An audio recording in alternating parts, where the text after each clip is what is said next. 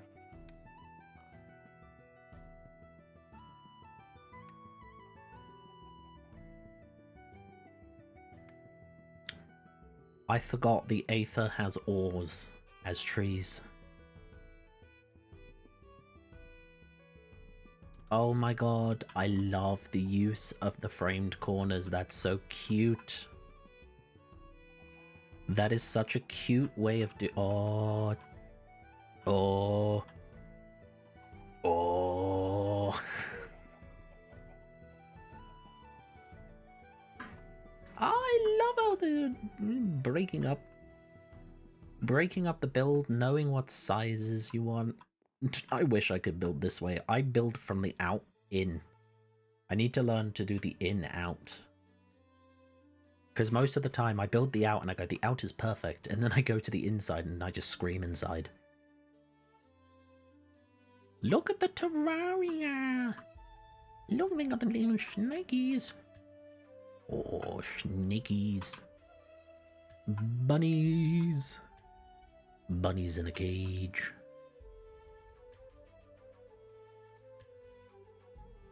I love that they have like little air vents at the top. There's bunnies down there too. Oh, so many bunnies. This is what I mean by bamboo. You can just like whoop whoop whoop whoop whoop whoop whoop whoop whoop whoop whoop whoop whoop whoop. And I'm at the top. Ow.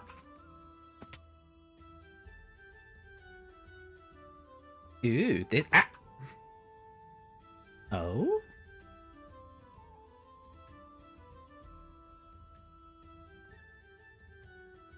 It's a Deku scrub? That's hilarious. Oh my god, there's a tree. Cave vine? Ooh.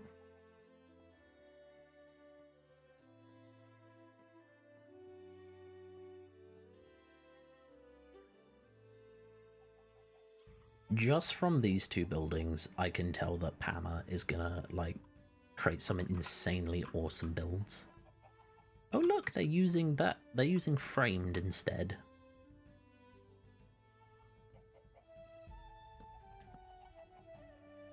The framed mod is a good way to build stairs because you only need one resource. You just create the framed stair, you put the framed stair, and then you put the resource that you want down. And that way, you're not wasting 6 blocks for 4 stairs. You're using 1 block for 1 stair. Yeah.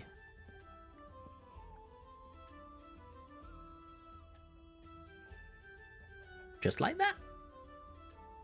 And with the framed mod, you can put any block you want into it. Yeah. Oh, let's go look at Splin's base. I know he isn't here, but I've invaded his place before. I shall invade it again.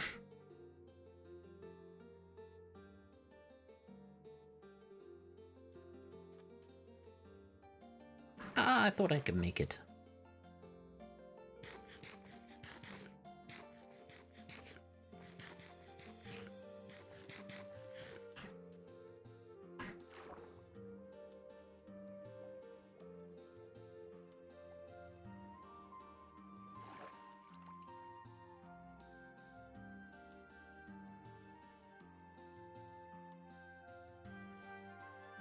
Alright. Do. Do.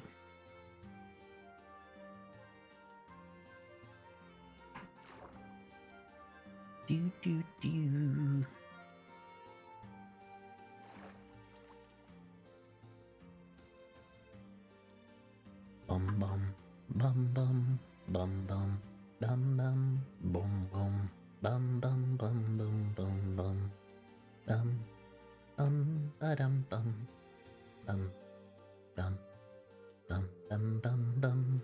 I really want to cut down one of those sakura trees just so that I can get its seed. But whenever I come here, my axe is always broken, or I don't have an axe at all. And the current axe that I have will not take down a tree.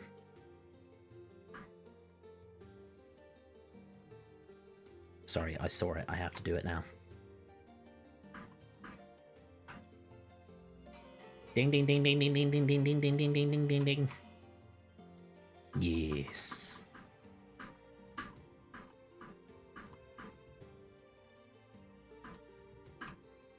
Ah. I picked the wrong angle.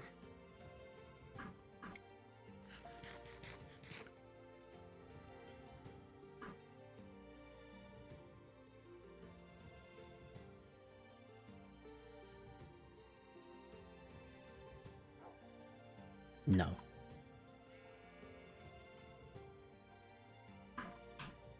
Oh, it's like actually 5k blocks away. Ooh.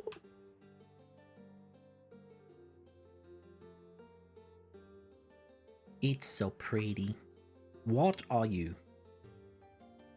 You're another one of those things. Splin, what are you doing? Why is there a pig in a hole?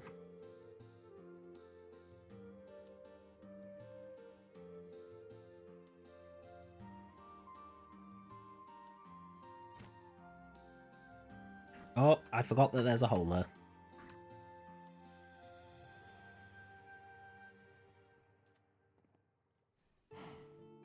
It's Splin's fishing hole. What is this? What the fuck is that thing? Also, he wasn't joking when he said he turned it into a gold forest. Look how gold everything is.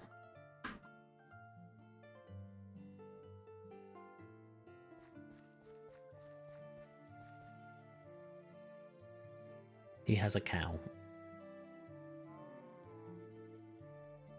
There's some incubators, his macaw, his tiny little friend.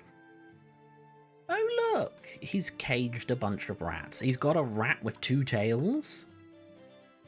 And he's forcing them to dig.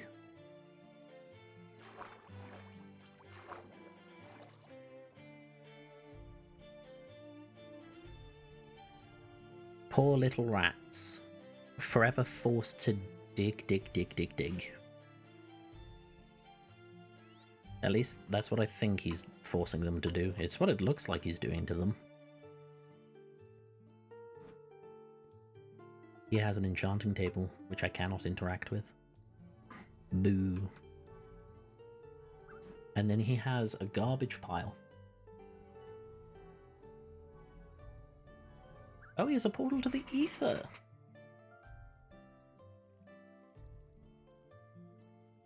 How nice.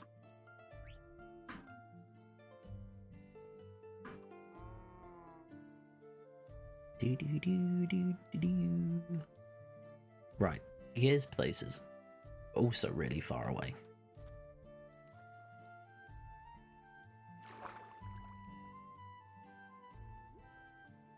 Do do do do.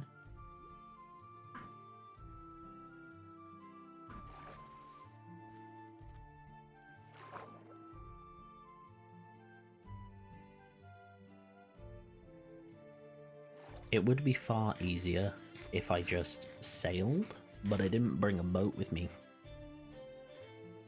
Because I'm not a smart panda.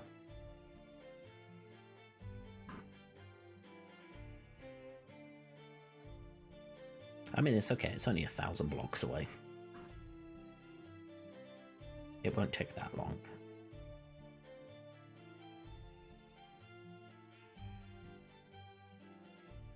I wonder where Callie and Lux set up their base. Where is Lux on the map?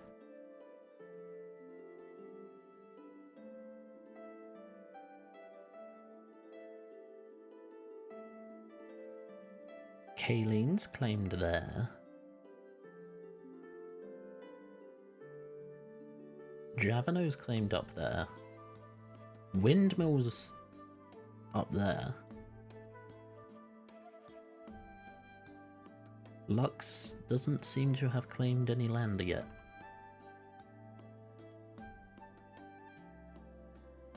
Hmm.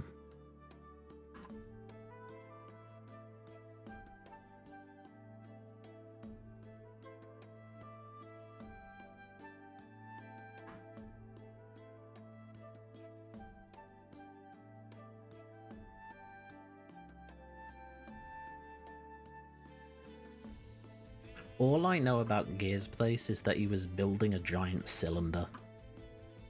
Well, digging out a giant cylinder. There's a star. It is starfruit. That's hilarious.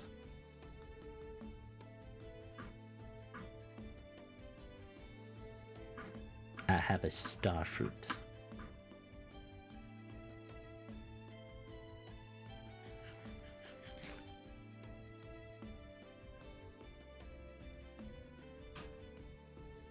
Can I?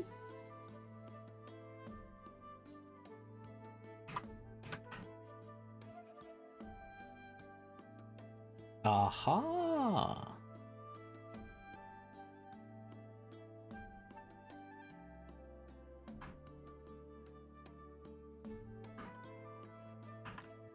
So there is a way to make those saplings. That's the word, saplings.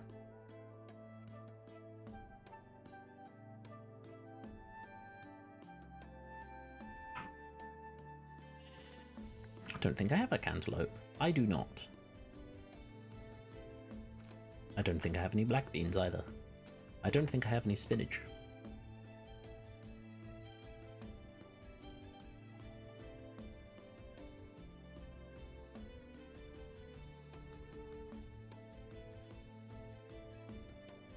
Ooh, radish. Wait, do I have raspberry? I don't know. Ooh, I don't have celery.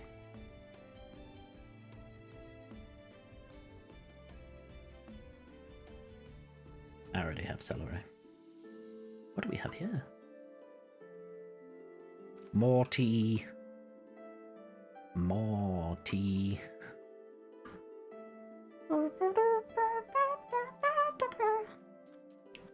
And all of that jazz, you know. Why is there just a chest in here? Jellyfish hurt. Ow. Ow.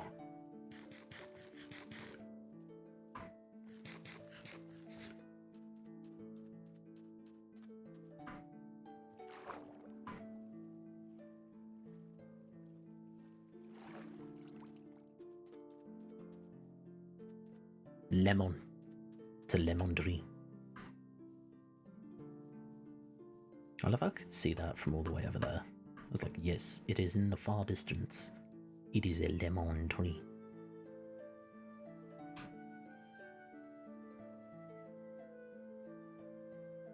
Orange tree, apple tree, peach tree. What is the... Oh my god, you want kale? Snack. Oh, cucumber. I have already picked up cucumber, but that's fine. Cucumber is good. It has many purposes, including cooing the cumber.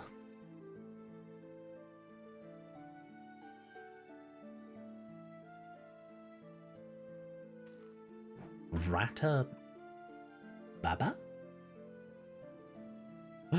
It is a spleen. And we're at Gear's place. Gear is not online. But that's okay. What?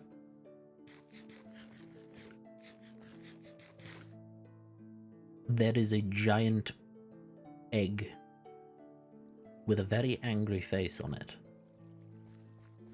Am I allowed to use the ladder? Or are you going to tell me that because I'm not... Okay, I'm allowed to use the ladder. There is a Tenderman.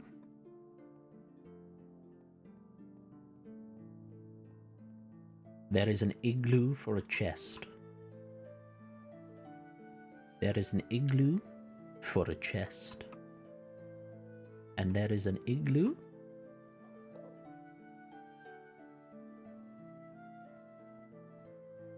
for 2 chests and a bed. Okay.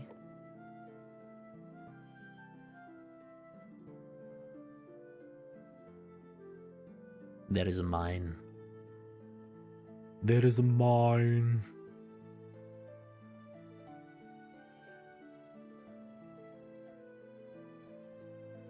I still can't wait to play Moria with everybody. But knowing how quickly that game progresses, we'd probably only play it for like 2 months, 3 at the most. There is a hole. I need to make a boat. What are you? I already have a barley. What are you? Oh, lettuce. I already have lettuce. Just gonna beat the shit out of these plants. I have a backpack. I've got space, maybe. Not really, because I didn't clear my backpack. It's fine. Why is it always kale?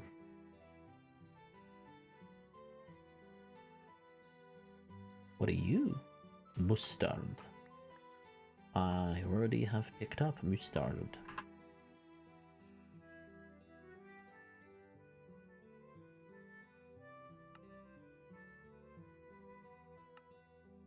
What's the name? Kaylin.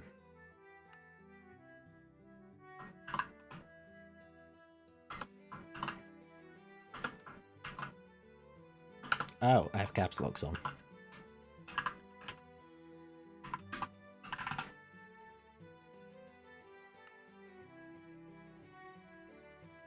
They're over there. At a sensible distance. A very, very sensible distance. Stares at the people who may not even be in chat.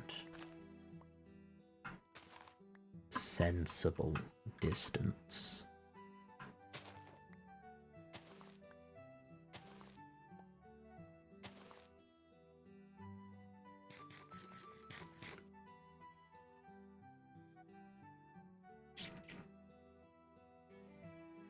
Ooh.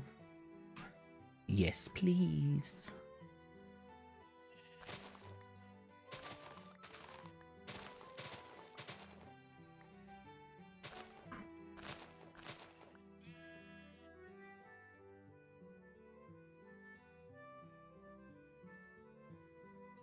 Collecting stuff for a farm, but also collecting stuff for a garden. Oh, I haven't picked up this plant before. What a great sin I have created for myself. I have 4 slots left. I must be picky now. I mean, I could just eat the fruit and the veg. Do I have pumpkin seeds? I don't think so. I'll just take 2 pumpkins. Oh, cucumber. Nom nom nom.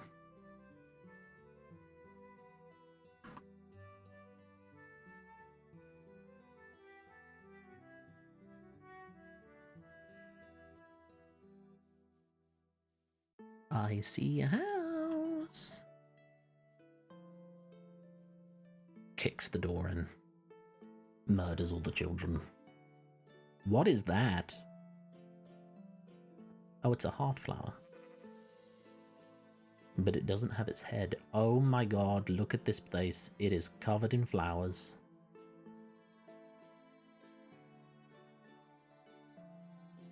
Eh. Oh my god, they have a pink bed. Eh. Eh. It's so cute.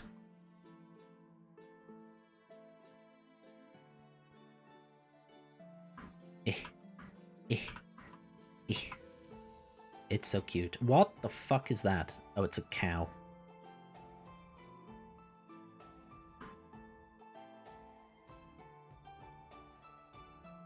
There are so many flowers. I'm not going to touch them because they've obviously been placed. Apart from these ones haven't been placed. And I would like just a couple. No! Let me eat the cucumber. Oh! I got 2 more hearts for eating a cucumber. Interesting.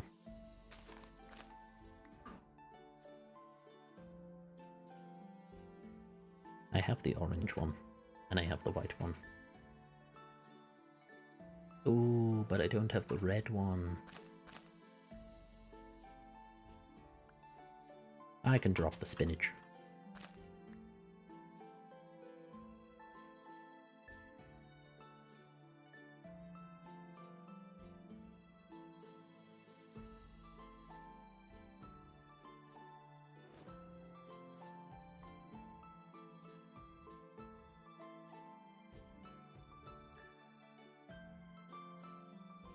Is it bad that I've forgotten where the entrance to the cave is? I think the answer is yes, but also, wasn't there someone else's base I wanted to see?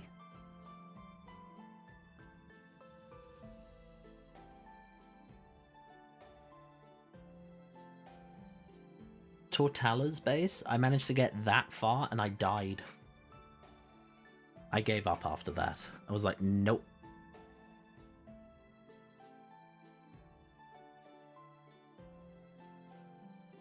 Oh, that's just ocean.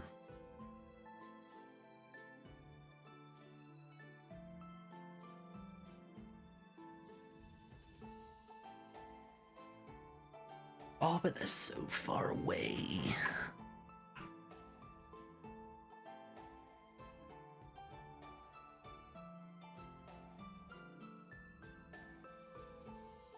Oh.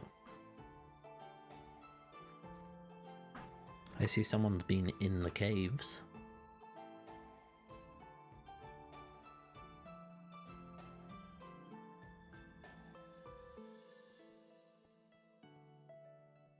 Genius.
Trying to remember where spawn is. I think it's on the top of the hill. Oh wait, I remember where spawn is.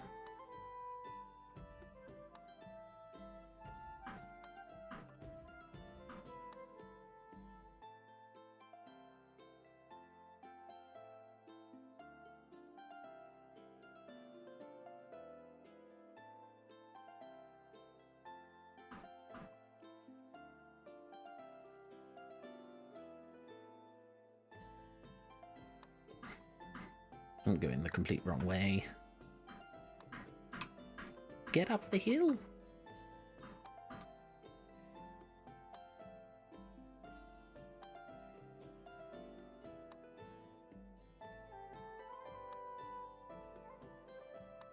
Here it is.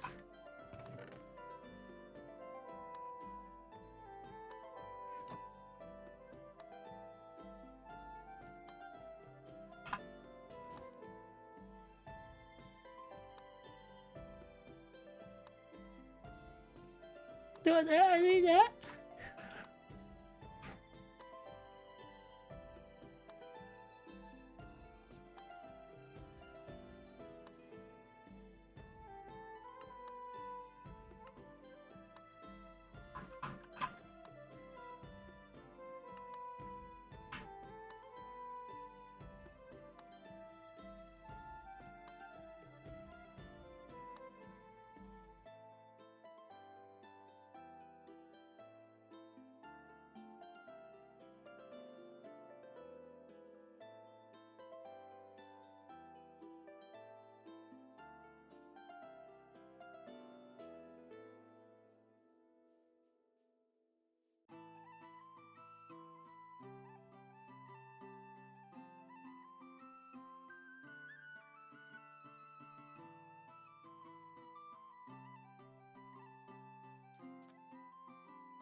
Will it allow me to go in?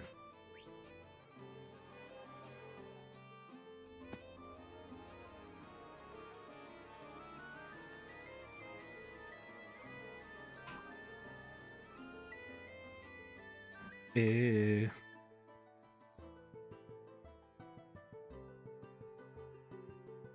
Splint, do you not know how to build a staircase? What is this nerd pole?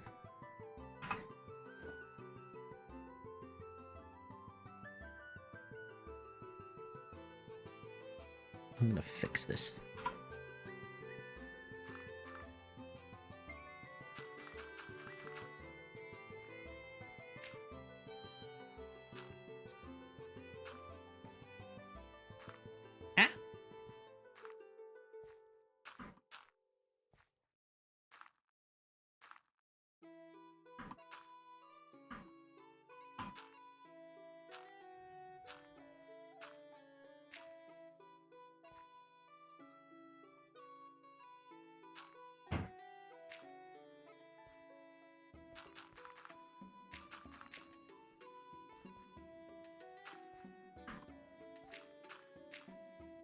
Are you going to hurt me?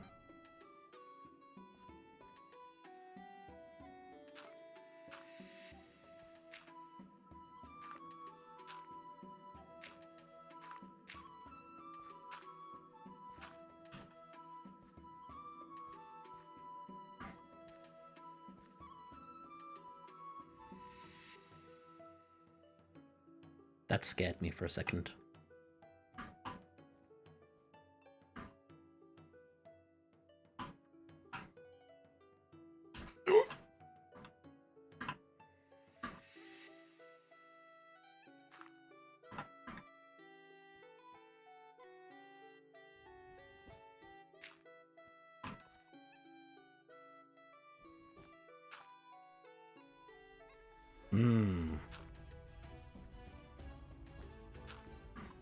Good to know.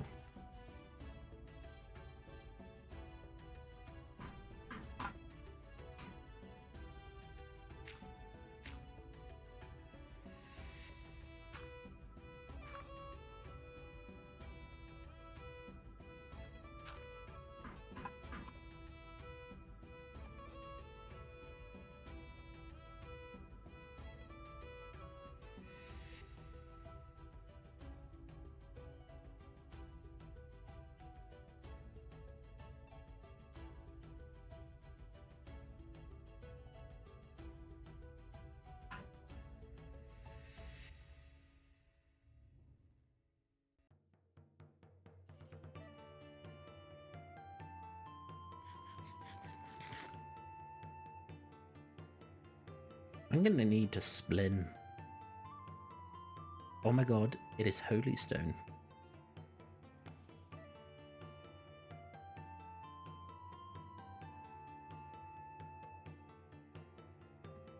What is that?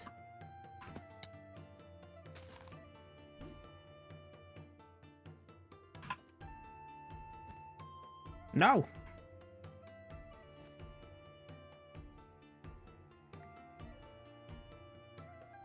Now, how does one get out of there?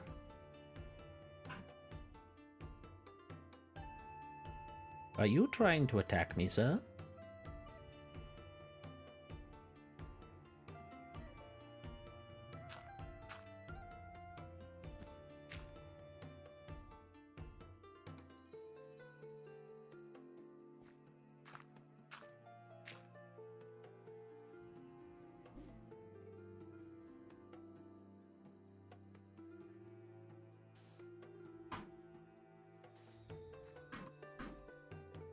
I think you are. And it's very rude. Very rude. I am a little scared. I don't know what I'm supposed to do. So I am going to run away.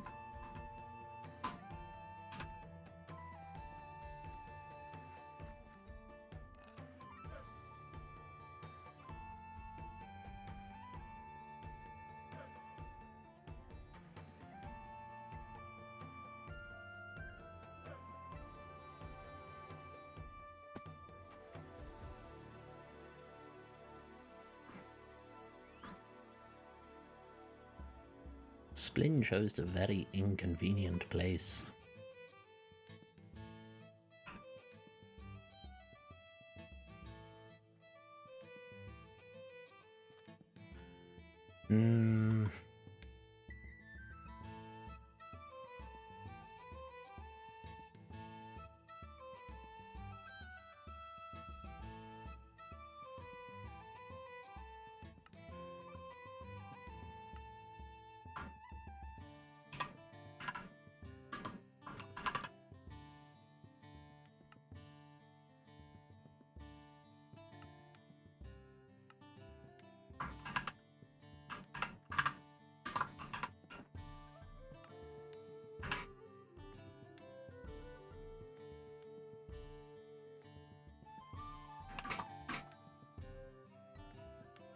It's 2,000 blocks away, but I can do it. And I'm also really curious what they're doing over there. That is lava. That is another word for death. Wow, I shot out of the water.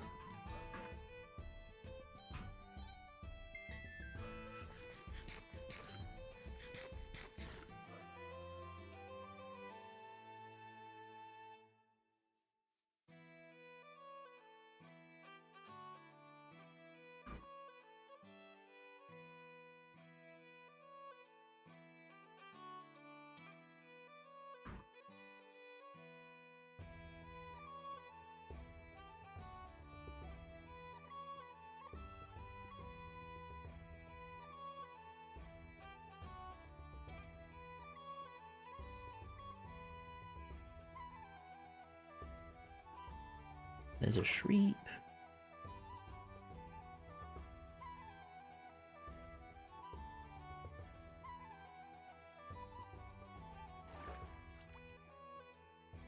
I could probably get to Javano's house before. I mean, it's more than probably. Did you just push me off? How dare you? I'm just gonna pick up these carrots. Replenish the supplies.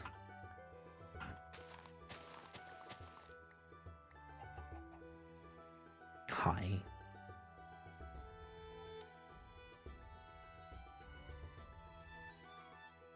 That's a hole.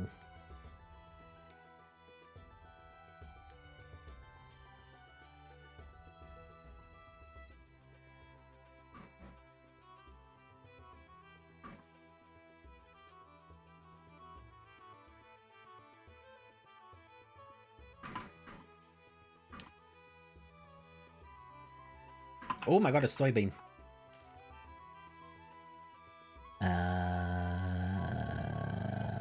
Onion. Oh.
Hey, Audrey.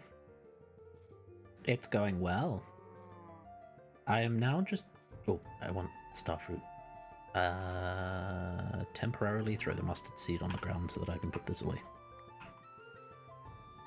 I am just running around to find people's houses so that I can just snoop at them.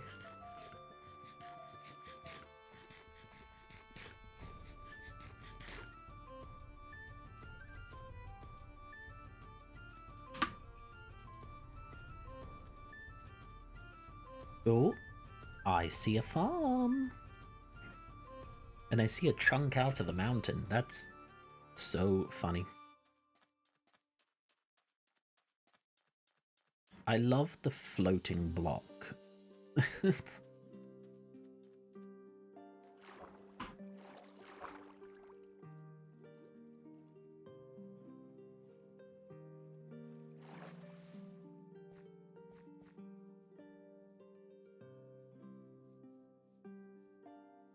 Nice. Ooh, oh, I'm loving that design. That is beautiful. And it's using the game logic as well. As far as water flows is how far they will water as well. There be sheep in the mountains. There's a carrot crate. And that's storage with, I'm guessing, a dog. If people don't build houses, they do what everyone does, and you just create a hole in the ground. It's Minecraft 101. Dig a hole. Put a chest in the hole. That is home.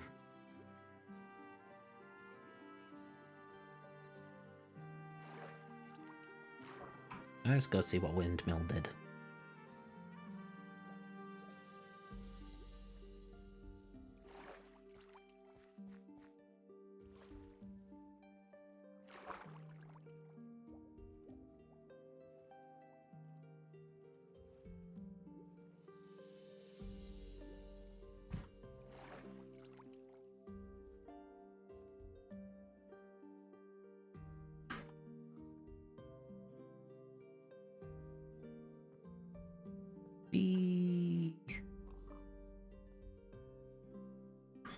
After we've looked at Windmill, I might just message Lux in the chat and just say, are you okay with me coming to say hello? I swear to God, if he then puts saying, oh, I'm minus 3,000 blocks away, I'm gonna murder him.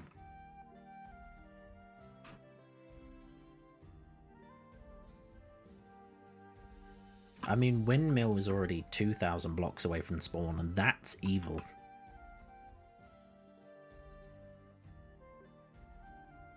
Oh, it's a Darkwood Forest. Oh, it's almonds. Have I got almonds? I don't know. Get rid of the celery so I can have almonds. I haven't had almonds. I get multiple almonds. There is a creeper.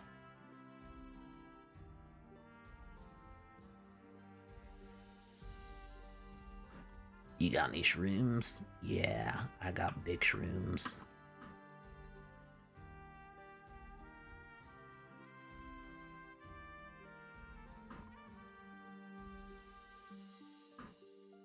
Oh me god, it's a jaguar.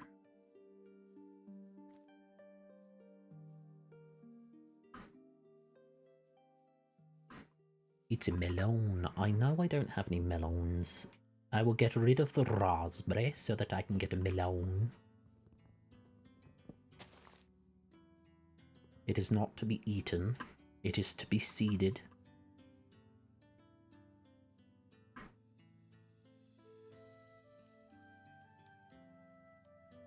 Eventually, I will make a giant farm. Keyword is eventually, though, because, you know.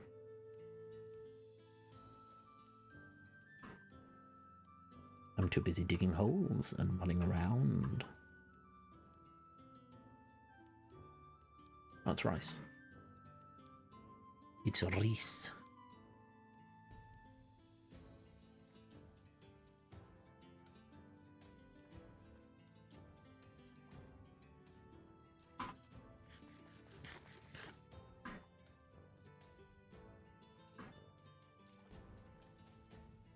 It's getting dark.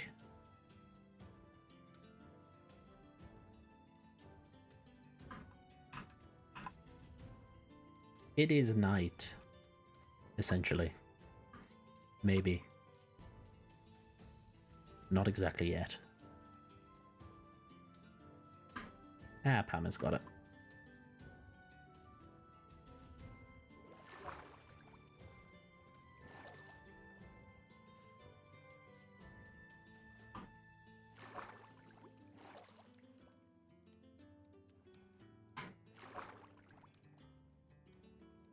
Windmills built their place in a which biome?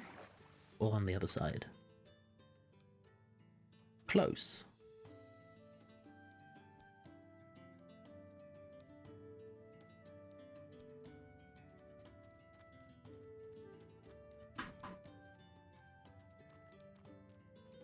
There's like a really, really rare flower that you can find in these biomes. And I can't remember what it looks like. But I know that it's found in this biome.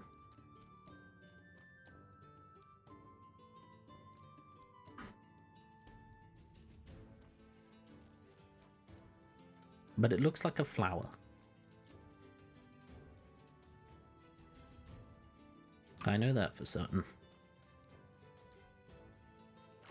Oh dear lord.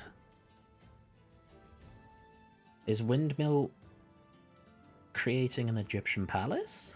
Because they're in the middle of a desert. It would be really cool if they were. Maybe I should do that too. No, but that requires lots of sandstone, and I already need a lot of sandstone for something else. You know what it really needs? It really needs a mesa biome. I haven't found a mesa.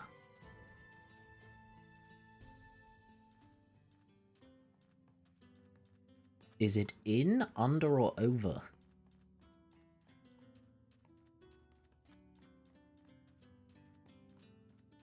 All I know is that they've claimed a mighty area.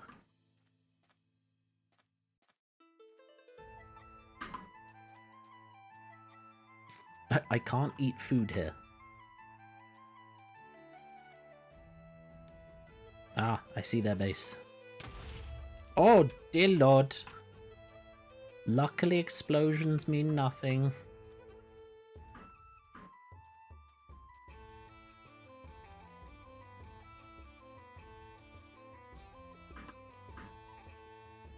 Trees. Oh my god, there are camels. That's amazing. Windmill, I'm staring into your home. Let me... They have a nice blue bed.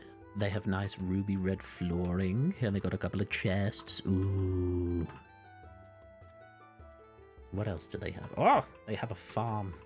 How glorious. They have a chest and a tunnel, it probably into a mine. Yeah, that looks like a mine.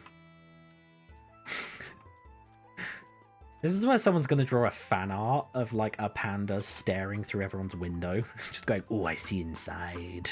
I see your plan."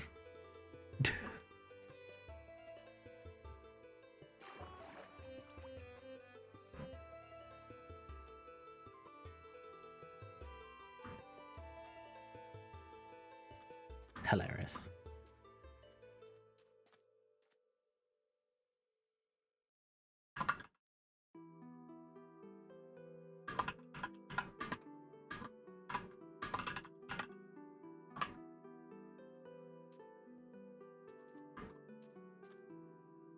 Well, that's death.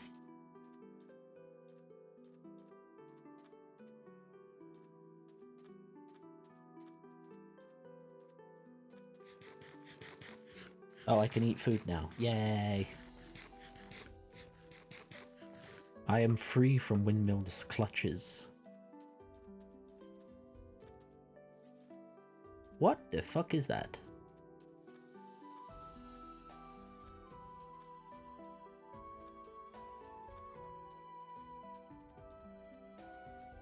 It's obviously a ruin because it's got the golden chest. What's inside the golden chest?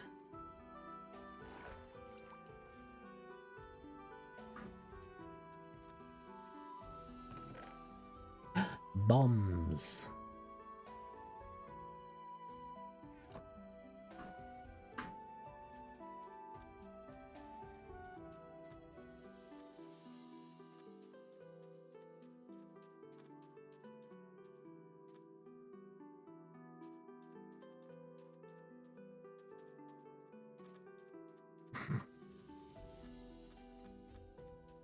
Lux may not answer me, which is fine. Lux may be AFKing.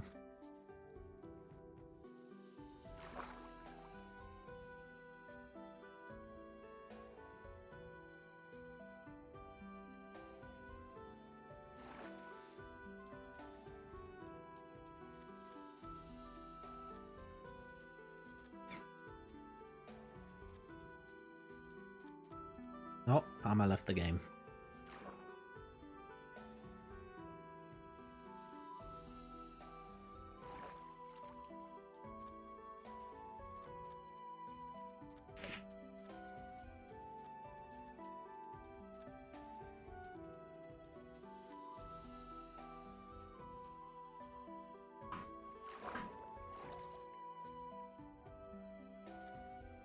Give me just a moment. I need my fingers to rest. Ow. Ouchies.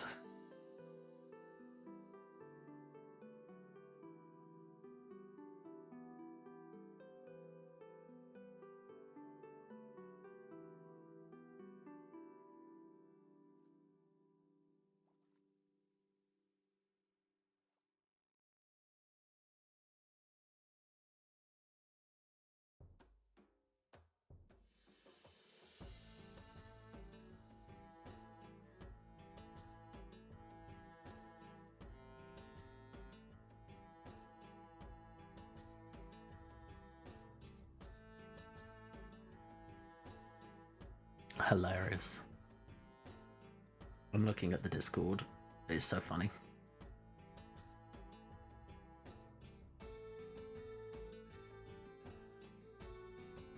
Oh dear.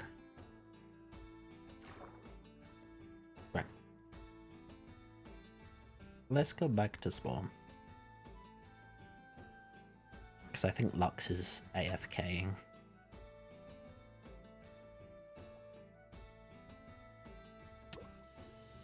I'm drowning.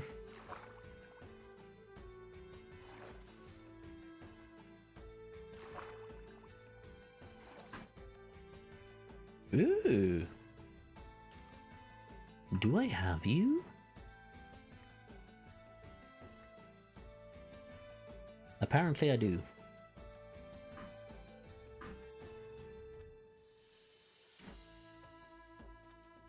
Lux just left the game. I am alone. Well, time to set the server on fire. I'm not gonna do that.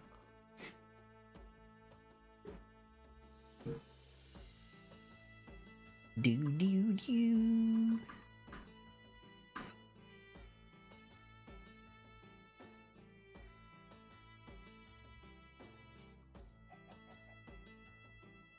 I just realized I said that during a break. Oh, Ginger.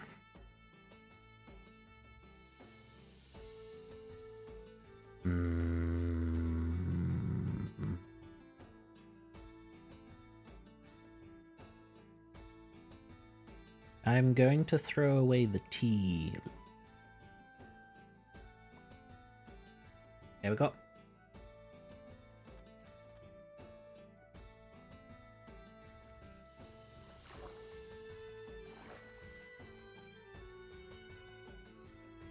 What are these? Oh my god, it's a kiwi.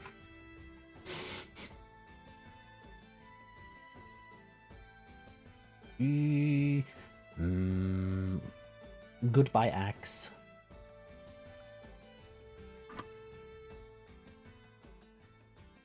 I can just make a new axe. You are being invaded. Run for your life!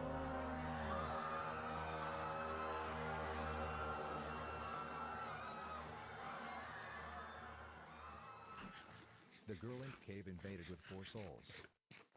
You are being invaded. Run for your life!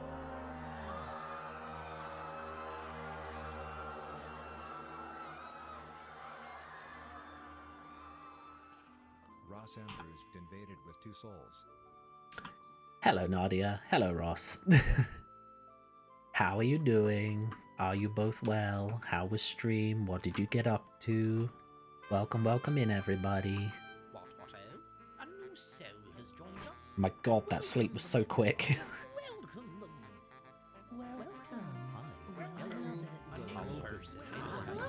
You were doing some voice acting? Ooh. A new soul wants help. Welcome Ross Andrews to the lands of Pandora. Thank you for the follow, Ross. I'm guessing you were playing Final Fantasy Online and you were doing the voices for them?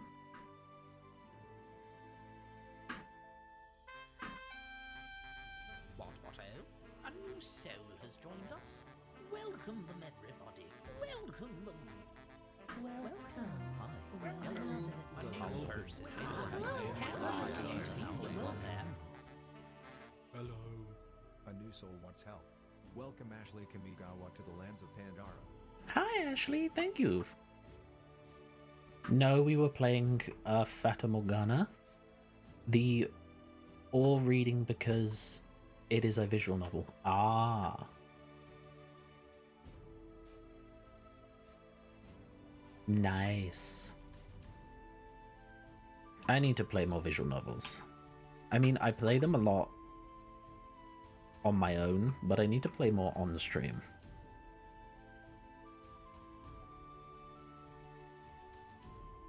Actually, that reminds me, we need to finish playing Hatoful Boyfriend. Have you played If My Heart Had Wings? No, I have not. Oh, no!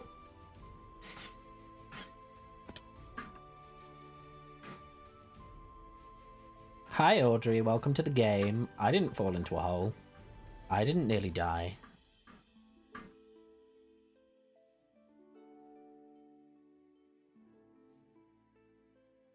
Oh, Ashley was doing it as well. Awesome. I tempted fate then.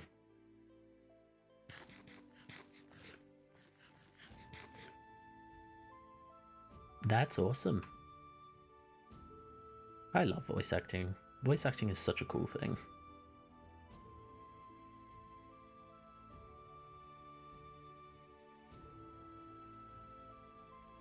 I have spent 6 of the 10 hours that I have been streaming digging a hole. And after digging a hole for 6 hours, I showed people how to build in Minecraft and how to take themselves from beginner level to intermediate, and then showing them how master builders actually just do intermediate level stuff but with some pizzazz. Yes, 6 hours of nothing but digging a hole, and I had 10 viewers watching me, and they were a glorious time, and a lot of those 10 people stuck with me through the entire thing. Oh, we're not playing vanilla, we're playing modded. We are very much playing modded. However, we don't have a lot of the mods which allow teleportation. So we are having to do a mix of vanilla techniques and modded techniques together. Which basically means dig a giant hole that connects Polar's base, which is fucking 5,000 blocks away. I'm never gonna let it down. I'm never gonna let it down. I have dug 10,000 blocks today just to connect spawn to the bear hole. I see a map mobbed, extra hearts, and some biomes of plenty. It's not biomes of plenty.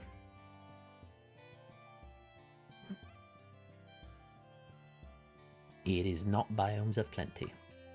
Although I understand that some of the stuff is in biomes of plenty, but the game itself does not have biomes of plenty on it. It's got a load of very simple mods on it. This is gonna take a while. I kid you not, this is going to take 40 minutes. I've got to go all the way down to the bottom, which eventually I am going to put a bucket of water at the bottom so I can just drop down. But then I've got to spend 40 minutes running just to get back home, because Polar put his base 5,000 blocks away from spawn. And I agreed to share my home with Polar. I don't regret my decision, but also I regret it.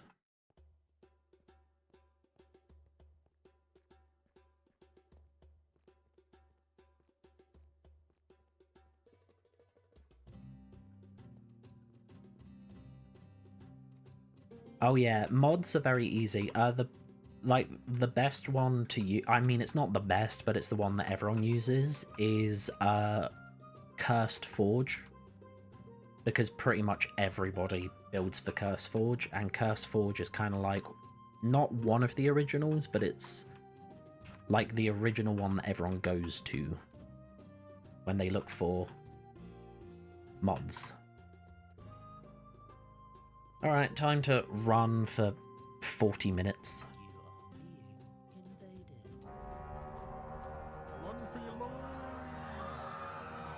I'm getting everyone in.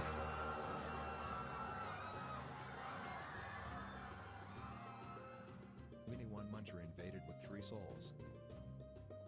Hi, Minnie. How you doing?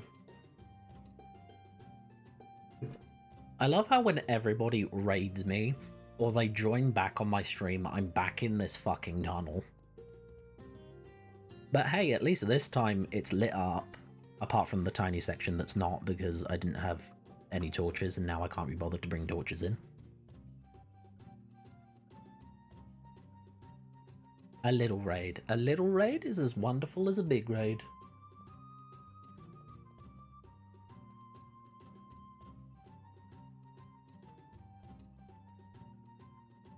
How was stream? What did you get up to? Secret tunnel? It's not a secret tunnel.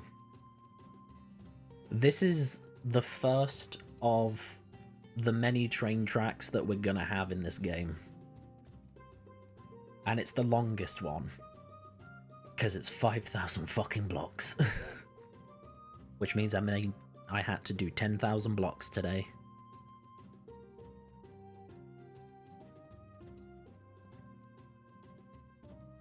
I heard a bing. What?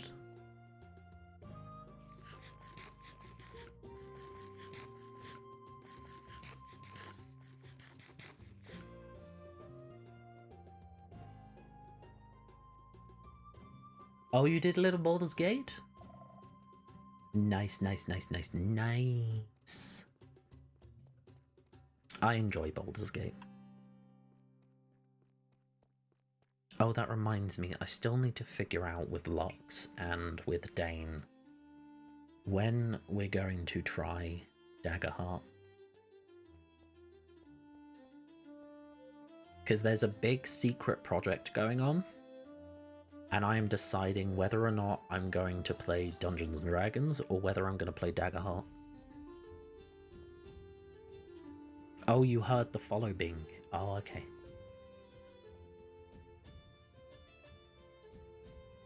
I mean, it's not really a big secret, but we're not making it official until we figure out exactly what we want to do. And I'm still figuring out.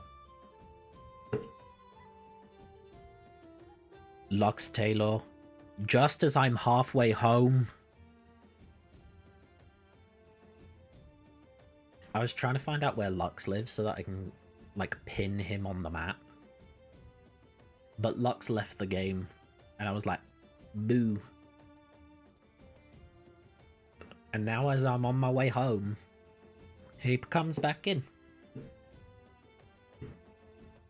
Ah.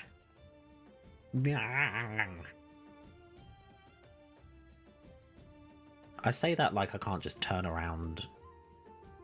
It will take less time for me to turn around and find him than it is to run all the way back home.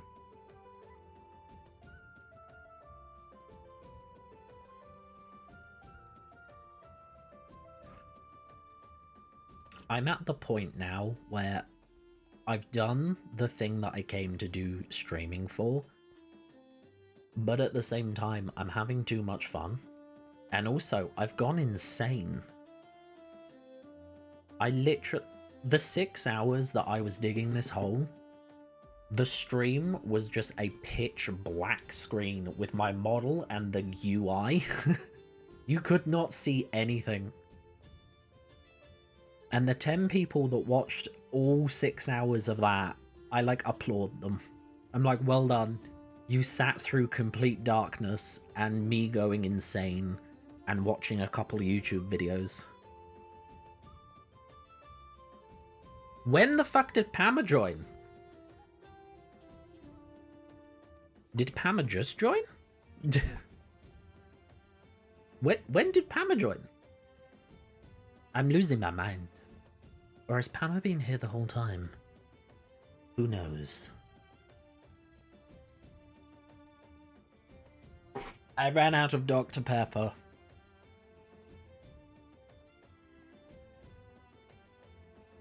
And I'm also about to run out of steam. Oh my god, there's still 3,000 miles.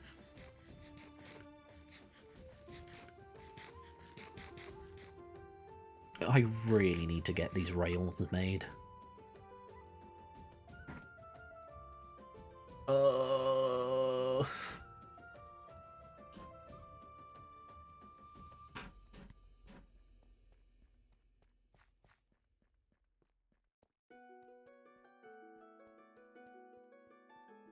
I know I'm gonna stream tomorrow, but I think it might be a good idea for me to stream Exposition 33 rather than coming back into Minecraft, because I've streamed Minecraft 2 days straight. No, 3 days straight. And everything that I have done has been a big project. And it has lasted a minimum of 8 hours each stream. Or it's been 2 4-hour streams, which is basically an 8-hour stream. And this one's going on to 11 hours.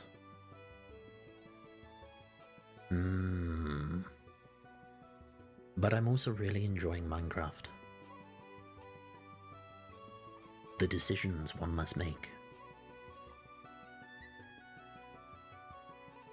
I really want to pick these ores, but Splin has a tier 3 pickaxe with fortune on it, and it'd be waste for me to dig them.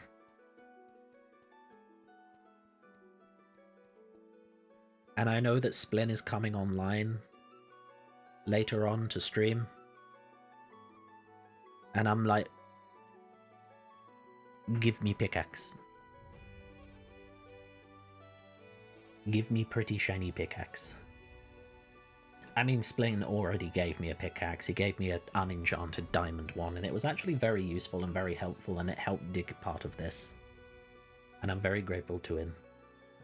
But also, give me shiny pickaxe. Give me shiny. Can you tell I've lost my fucking mind?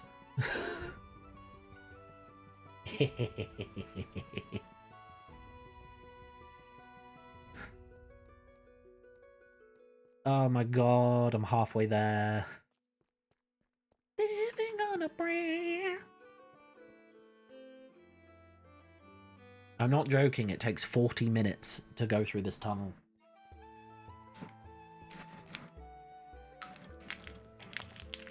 I'm gonna eat a cheese string.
My finger got tired.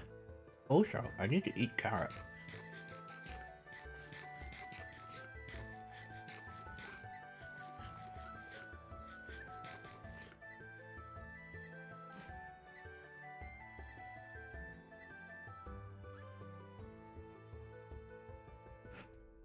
This server is so much fun.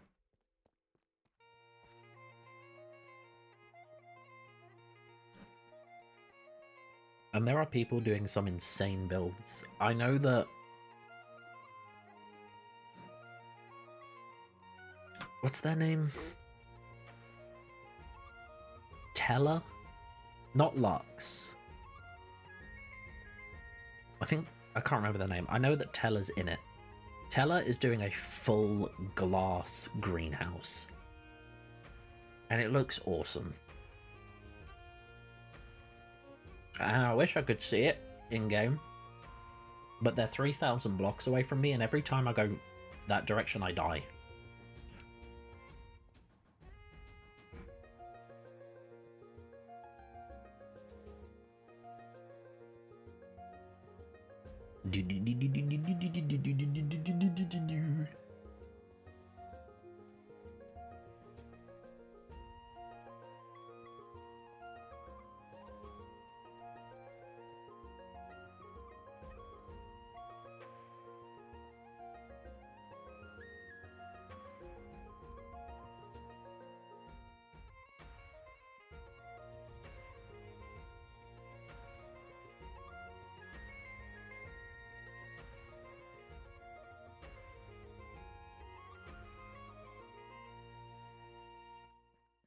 This tunnel goes on forever. It is the forever tunnel. Forever and ever, it goes on forever and ever. Da da da da do.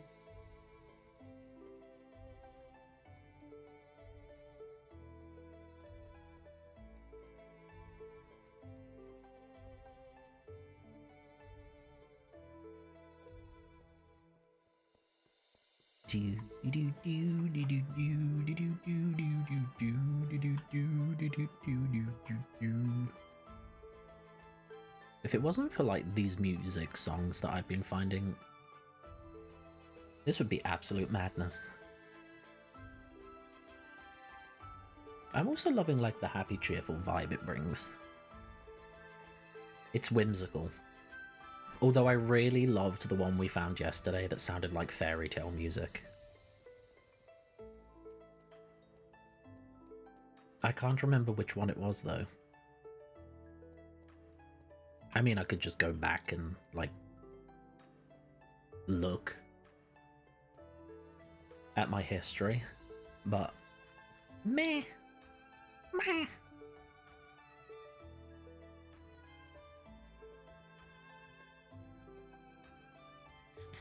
I'm gonna eat some more carrots.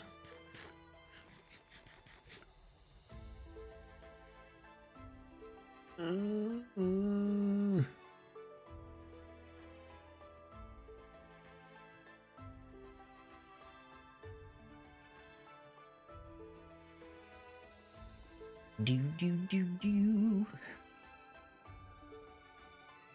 This is nuts. You know what I do need to do?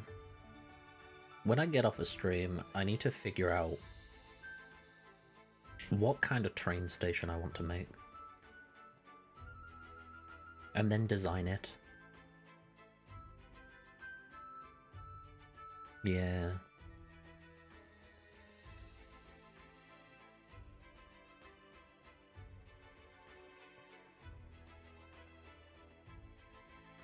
But what kind of train station will I design it upon?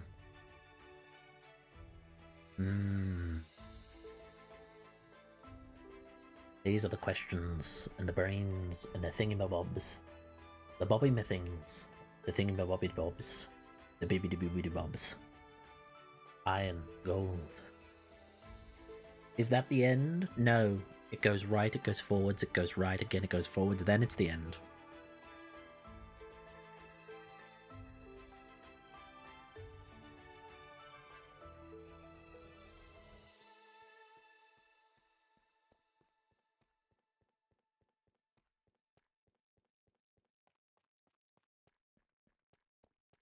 Did the soundtrack end? No. No, it didn't. Thank God. Thank Lord. It didn't end.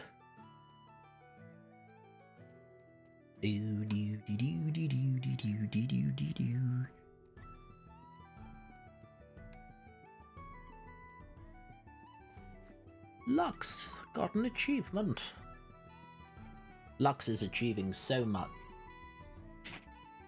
So much!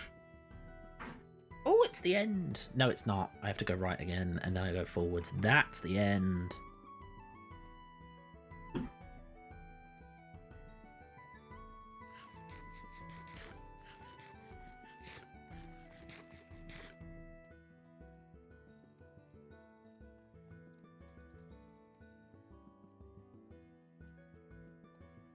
Boobity boobity boo.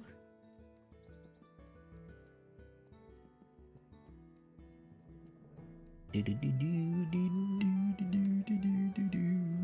Boom boobity boom boobity boobity boobity boo. There we go.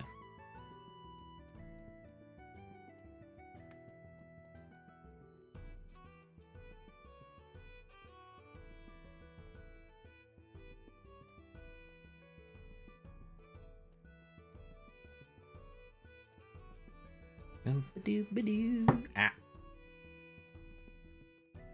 Did Polar increase the area of claim? Why? Why did you increase it?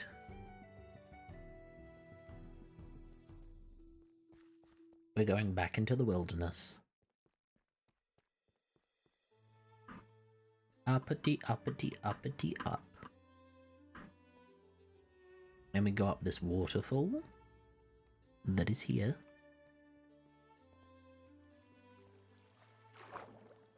I could technically go up the waterfall completely, but I also have this ladder here. And you move at the same speed anyway. And this one just goes directly to my house.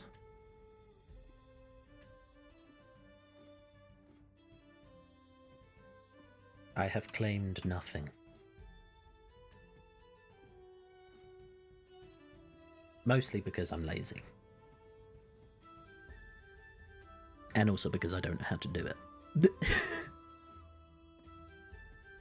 Speaking of being lazy, I need to fix this bloody ladder.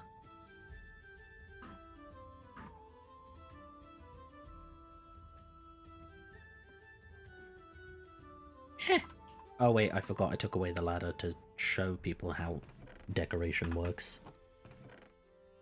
Let me put all my seeds away, and all of my plants away, and my almonds, and my flowers.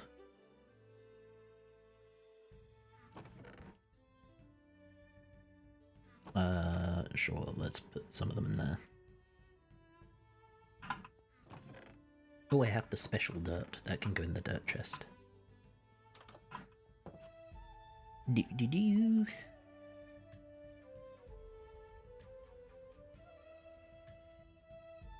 This was me showing how you build. This is Pola's house. It's a very beautiful house. It's Pola's bunny slave pen. That's my Aunt Hilda.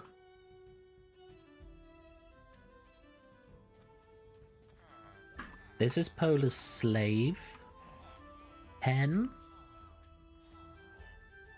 They definitely weren't all stolen by me. And this is my iron farm. I just need to wait for the grass to literally grow. That's literally it. When the grass has grown, everything will be fine. Hi, guys. Hello.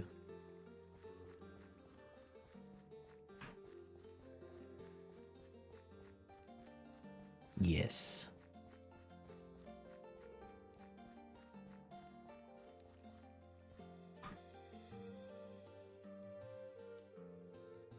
So yeah, this is what I've been doing. I've been waiting for that to grow so that I can start the iron farm, and with the iron farm I can get train tracks, and with train tracks I can finish the underground tunnel. And once the underground tunnel is done, it will take, instead of 40 minutes to get back and forth, it will take 30 minutes. And also, I won't have to press anything. The cart will just go. It will be a glorious time. Great time. A wonderful time.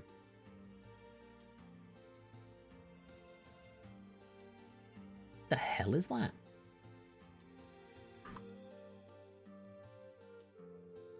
What are you? Oh. Die. I don't care if you kill me. I'm gonna kill you. You made me destroy my wheat.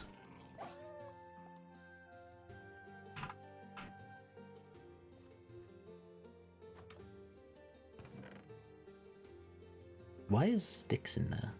Why is there a boat in there? Why is so many things in there? Where is my hoe?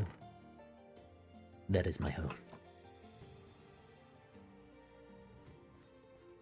Splook. Spleen.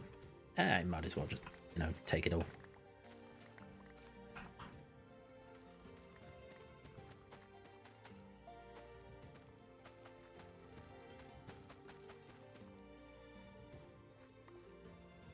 What happened here?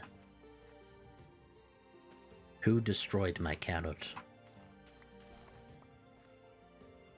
This is unforgivable. You know what else I should do? I should actually organize my food and build a kitchen. Is it called a hob? No. Oven? No, it's that. Stove. I need bricks.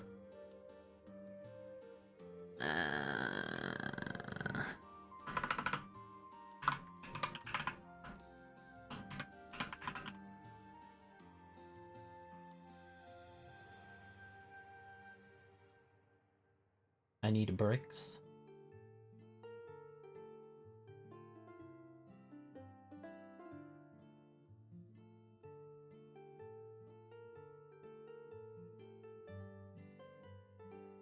Ooh.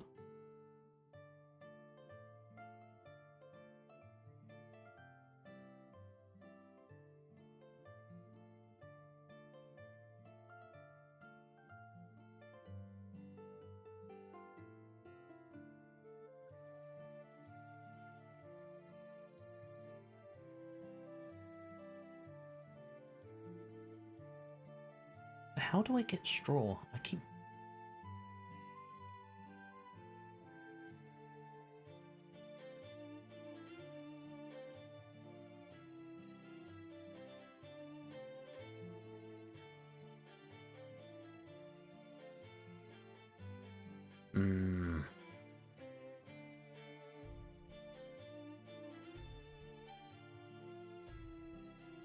Wheat, apple, sugar, pie.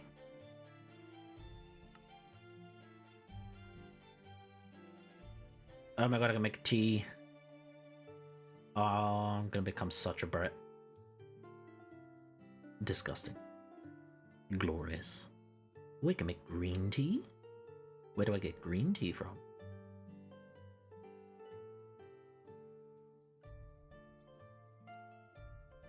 A kettle needs copper. I have copper.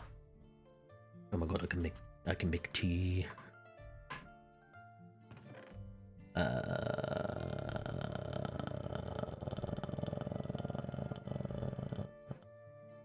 What did I need again? Besides a brain. I need that to put back here. No, what I need to do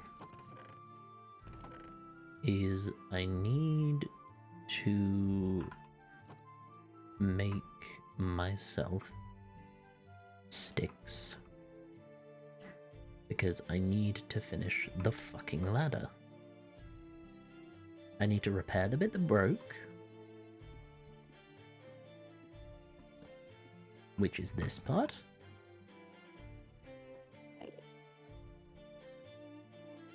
And then I need to come down here. Oh, this was a bad idea. But I survived, so it's a great idea. And I need to get in there. I have enough. Why not?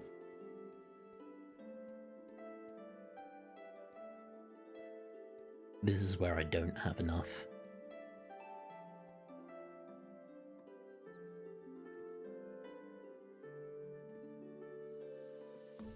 One, 2, 3, 4, 5, 6, 7, 8, 9, 10, 11, 12. I have enough. The ladder is complete. I have been messaged.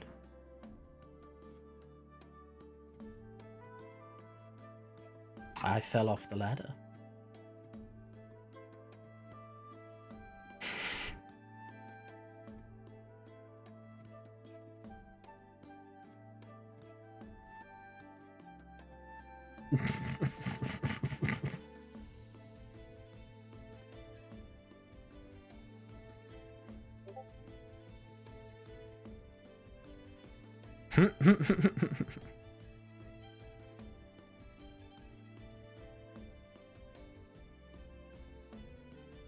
I can put this back.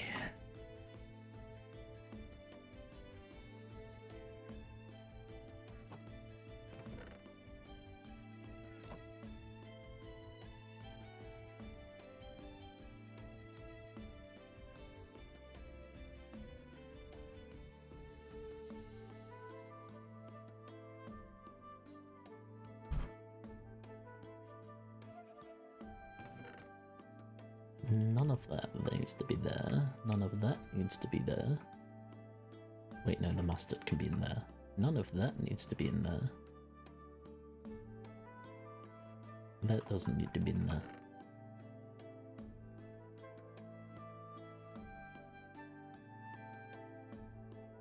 Oh no. It's not good that their head is hurting.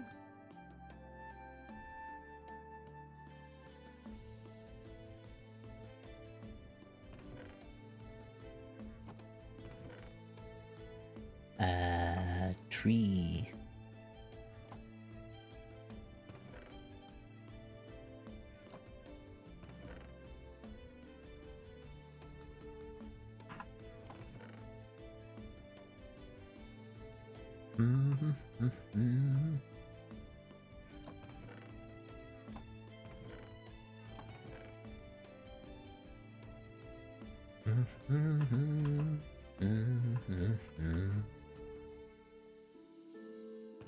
I don't have any coal, do I?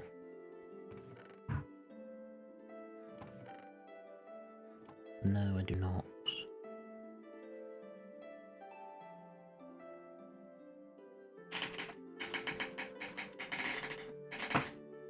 Ouch! My back.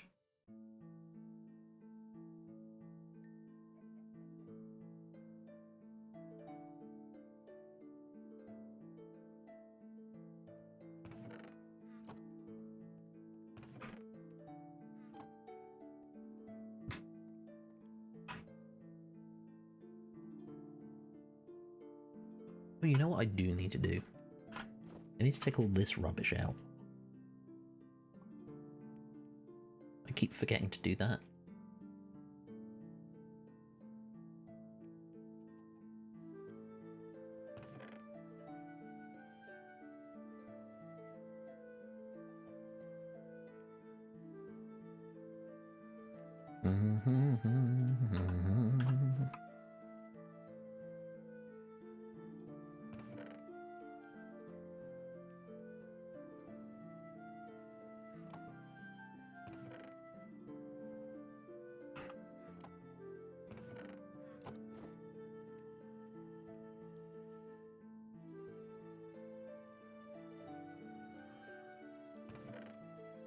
Nope, that's the wrong thing. That.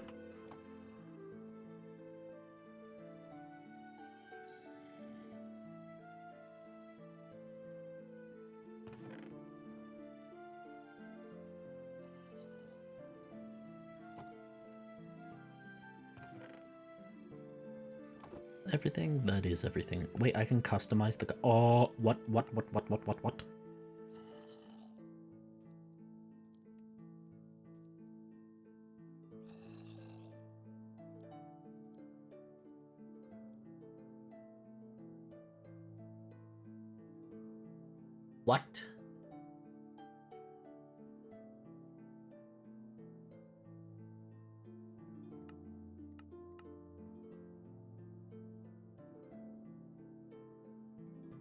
That is hilarious. I did not know this was a thing. But now that I know it's a thing, I am happier.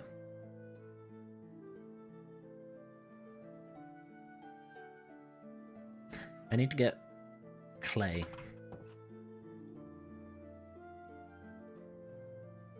There should be some clay in the water.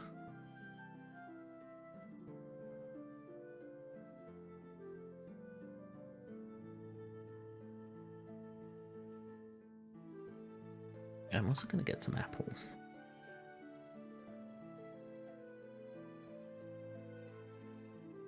Apple.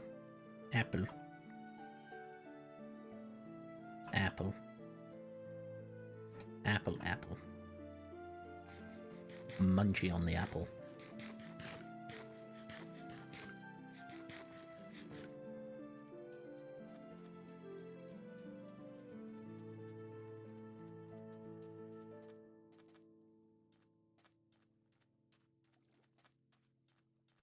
Is there any clay?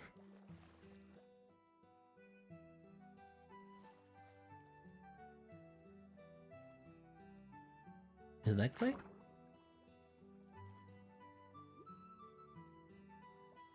Yes, there's a bit of clay there. Time to drown.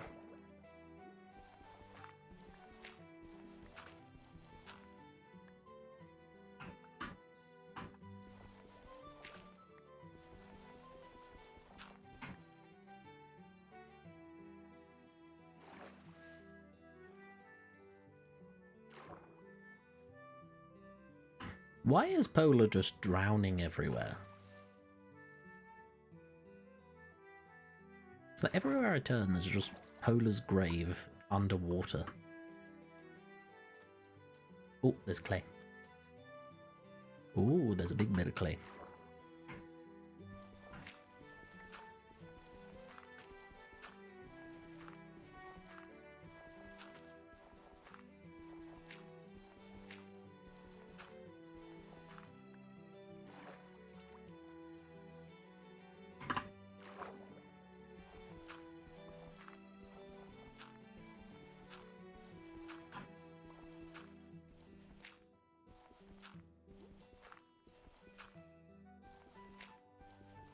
Oh no, I'm gonna drown. Glug glug. Ooh, there's some clay there too.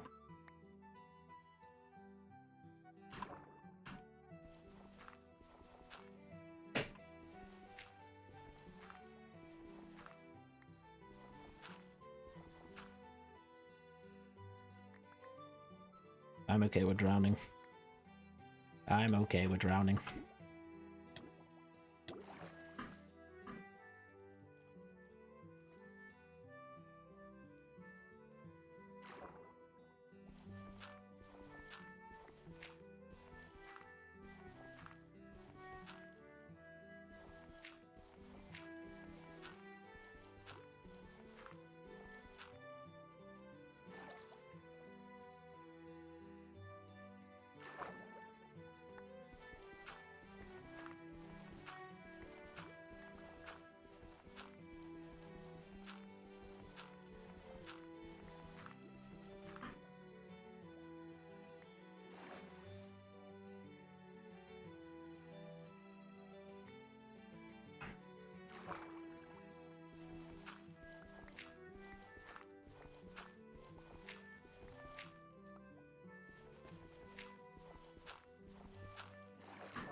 Am I stupid? How do you make bricks?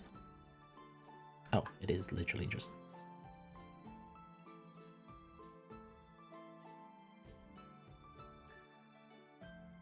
How do I make a campfire again? Oh, I need a charcoal.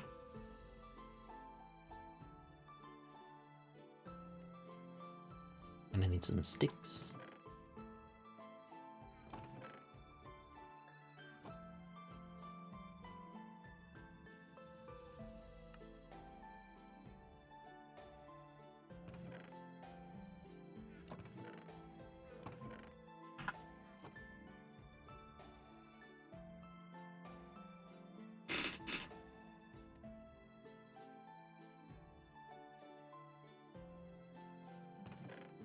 Yeah.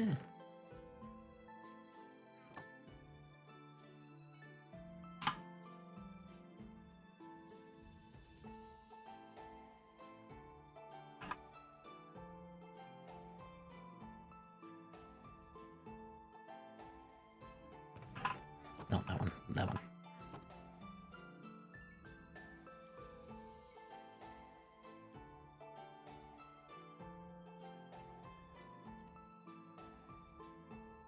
I'm just missing two.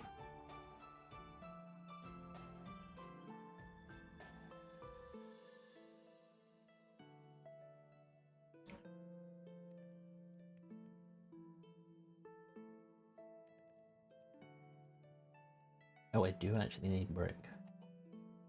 Why do I need brick for these? Why do I need a bucket of water for an empty cook pot?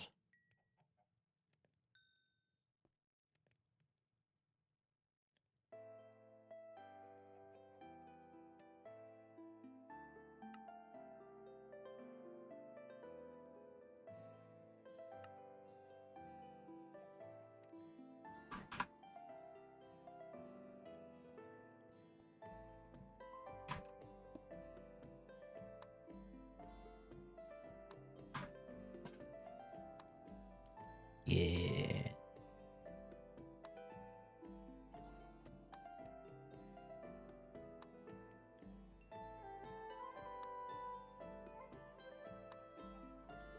I need a bucket of water and I need a shovel. Well, I can make the shovel. Where's a bucket of water? There's a bucket. Let's go get water.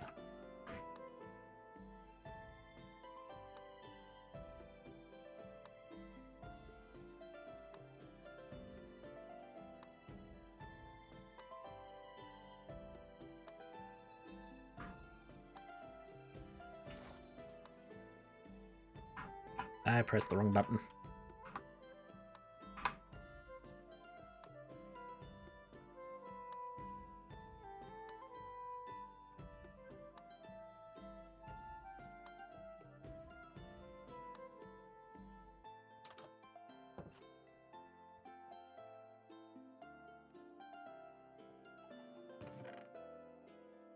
I'm wondering if I have one already, which I don't.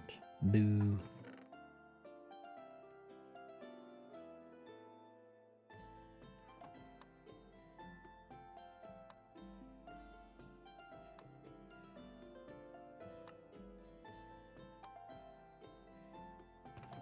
I gave him my bucket back. Nice.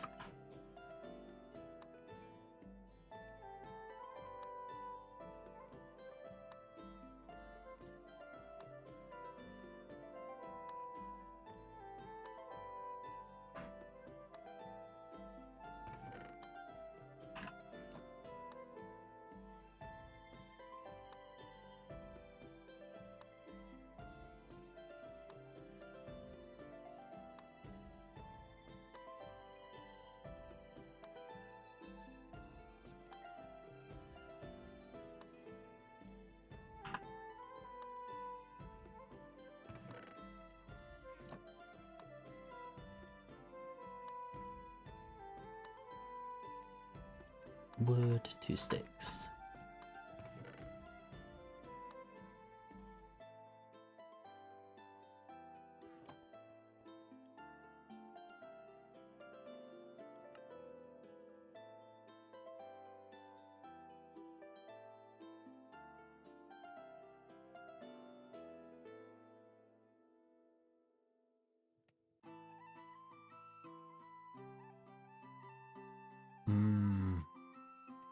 I don't know which type of cabinet I want.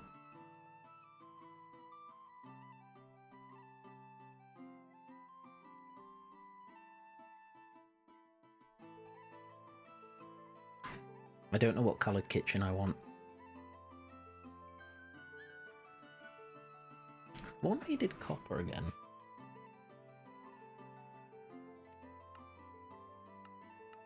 Oh yeah, the teapot. 1, 2, 3, 4, 5.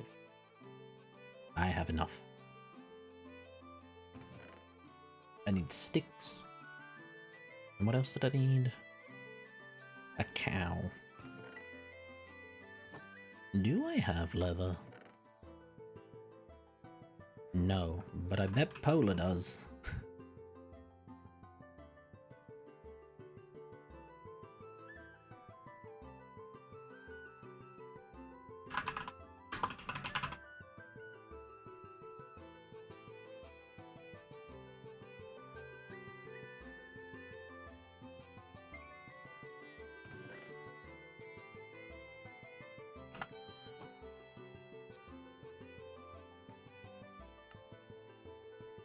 Wahahahahaha. I have a kettle.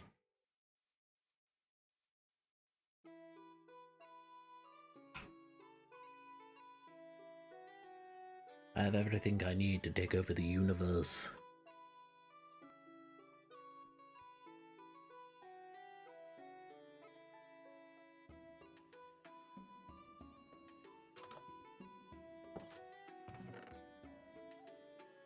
I think that's everything I need.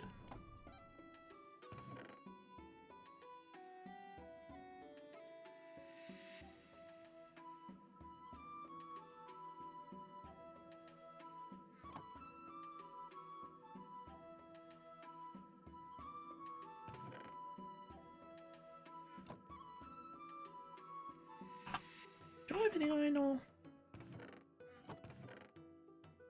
No. No. No. No. No.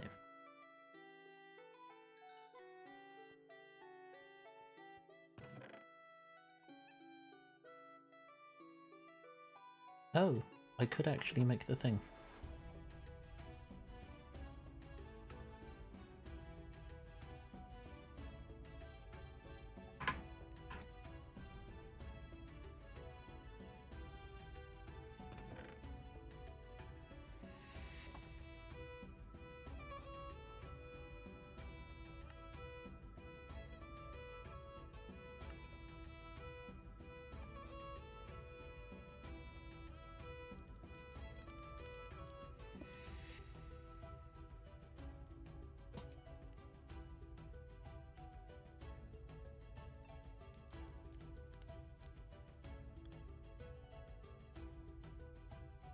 Okay. I want to do at least one more thing, and then I'm probably going to head off, because I am exhausted. Which makes sense, because I've been playing for 11 hours. And that is, I want a brew tea.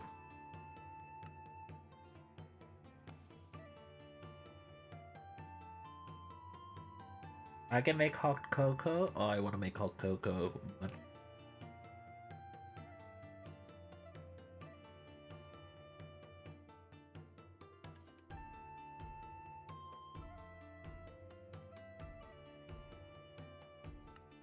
What if I just have tea?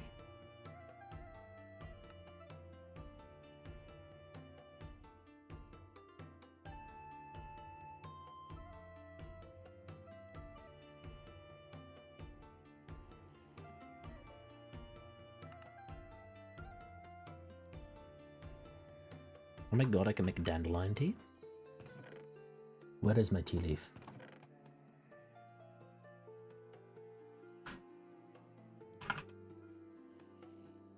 What are you used for? Oh. You're not even the tea leaf I want.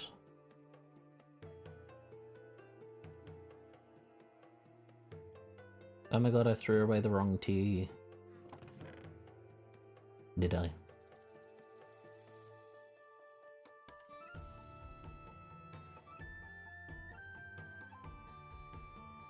I think I threw away the wrong tea. I'm gonna cry.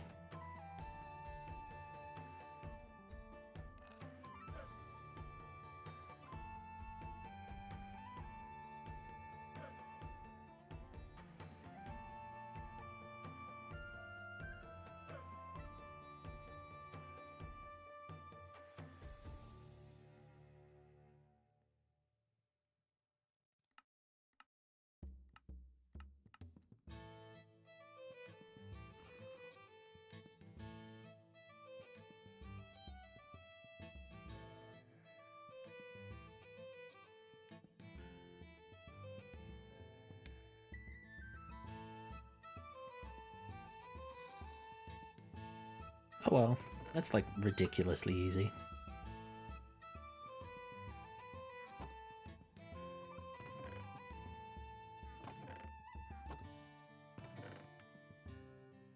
Where did my bucket go? Oh yeah, I used it to...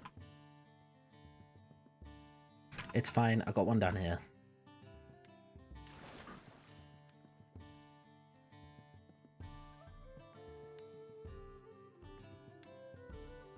Oh, ads are gonna start. I am snoozing that.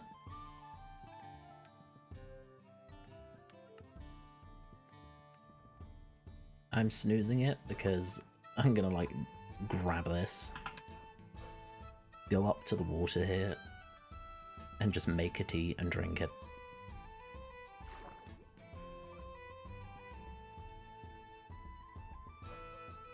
And then I shall raid out to somebody.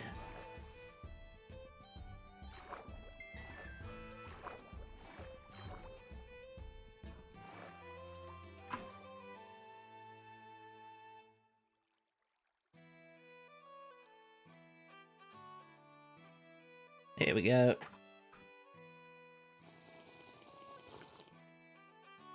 Oh, I'm so fancy. Right. I am going to raid out now. Thank you so much to everybody who has joined me. It has been a pleasure. And I'm so grateful. Like I genuinely am.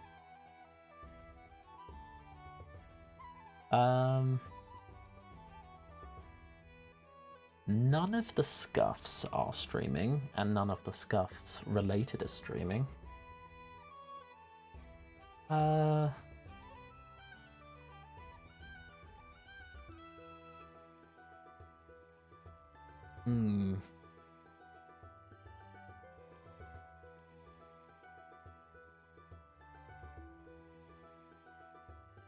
What if we throw over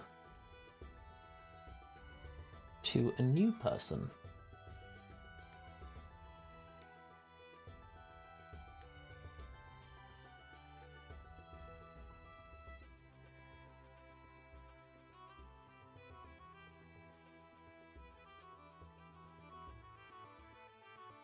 Does this person just speak German?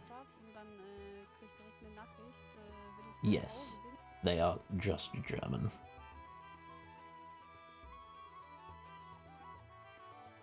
They had a cute model design and I was like, oh, it'd be so nice.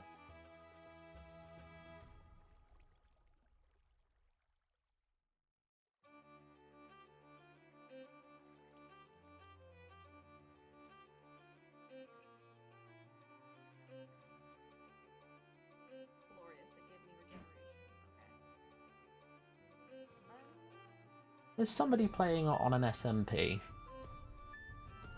They have a nice design. And they have such a cute texture pack on. Oh my god. Right, I'm going to send you over to this wonderful new VTuber called Lilypads.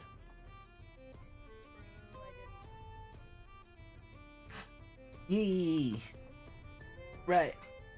Thank you so much for joining me.